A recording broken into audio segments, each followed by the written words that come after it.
Hey everyone, and welcome back for another deep dive with us. Always a pleasure. Today we'll be jumping into the Irish Naturalist's Journal from October 1996. Sounds fascinating. Oh, it's got a couple of really interesting stories that we're going to look at. Okay. One is about a swimming squirrel. A swimming squirrel. And the other is all about Irish fossils. Wow. That's quite a range. It is. Yeah. So first up, let's talk about this squirrel, right? Okay. So picture this, right? We're in Lower Loch Lochne. Okay. It's this big lake in Northern Ireland. Mm-hmm. And somebody spots a red squirrel swimming. Swimming. Wow. Yeah, and not just like a little paddle. Right. This squirrel had already swum 225 meters. That's incredible. I know, and it was trying to get to an island that was 450 meters away. So it was going for a serious swim. Yeah, it was a long-distance swimmer for sure. Oh. And get this, the people who saw it, they actually scooped the squirrel out of the water Oh, wow. and put it in their boat. But even in the boat, this squirrel kept trying to swim, like using its front paws to paddle. So determined. I know. It just really wanted to get to that island. That makes you wonder why, though, right? Like, why swim such a long distance? Well, red squirrels are facing some pretty stiff competition. Yeah, the gray squirrels, right. Exactly. They've really been pushing the reds out. Yeah, and it seems like these big lakes, they might actually be helping the red squirrels.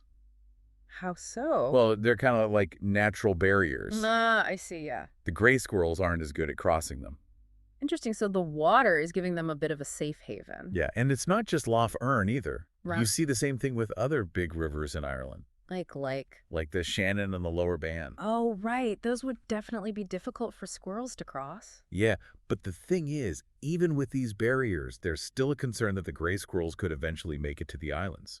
Especially if the red squirrel populations continue to decline. Exactly. It's like a race against time. It really is. And it's not just squirrels that are good swimmers, you know? The journal also mentions a fox that was seen swimming. A fox. Yep. But not quite as far as the squirrel. Still, pretty impressive. Yeah. Nature always finds a way. It sure does. It's amazing how nature adapts, isn't it? It really is. But anyway, enough about swimming animals. Okay. What else caught your eye in the journal? Well, there's this really interesting piece about fossil collections. Oh, yeah, the journal mentioned something about the Geological Survey of Ireland having an impressive collection, right? Exactly. It says they had one of the top 3 fossil collections in all of Ireland. Top 3. Wow. So who are the other big collectors? Well, one of them was the Ordnance Survey of Ireland. Wait, the map makers? Yeah, apparently they were really into fossils too. Huh. I never knew that.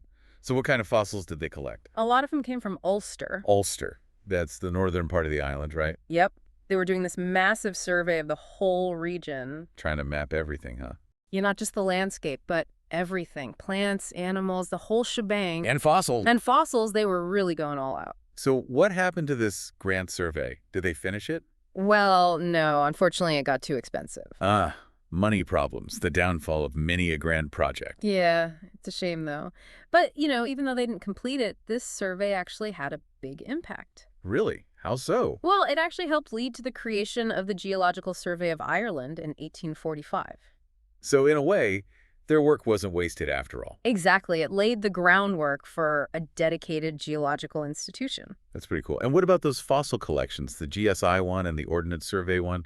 What happened to them? Well, they weren't just gathering these fossils for fun, Right. They were really meticulous about organizing everything. Like a big scientific database. Exactly. They categorized them by age, type, all sorts of things. Wow, so they were really serious about studying these fossils, not just collecting them. Absolutely. These collections were a way to document Ireland's geological history. And these collections, are they still around today? Oh, absolutely. And they're still being used by scientists today. So these aren't just dusty relics of the past. Not at all. They're still providing valuable information about the evolution of life, changes in climate, all sorts of things. That's amazing. It's like having a window into the distant past. It really is. Each fossil tells a story about what the world was like millions of years ago. That's pretty mind-blowing when you think about it. Makes you want to go out and find some fossils yourself, doesn't it? You don't have to go digging up ancient quarries to experience the wonder of nature. True enough. Just keep your eyes open, and you'll be amazed at what you can find. Good advice. It's incredible to think, we started with this little journal entry and ended up talking about swimming squirrels and these amazing fossil collections. It's amazing what you can find in these old journals, right? I know. Who knows what other hidden treasures are waiting to be discovered? Probably tons of them. These journals are packed with stories. I bet. Well, this has been a really fun deep dive. It has. I always learn something new when we do these. Me too. And I hope our listeners feel the same way. Yeah, I hope it inspires people to go out and explore a little bit. Absolutely. You don't have to be a scientist to appreciate the natural world. Right, just being curious is enough. And Yeah. you never know what you might find when you start looking closer. Exactly. You might even see a squirrel swimming across a lake. Or stumble upon a fossil in your backyard. You never know.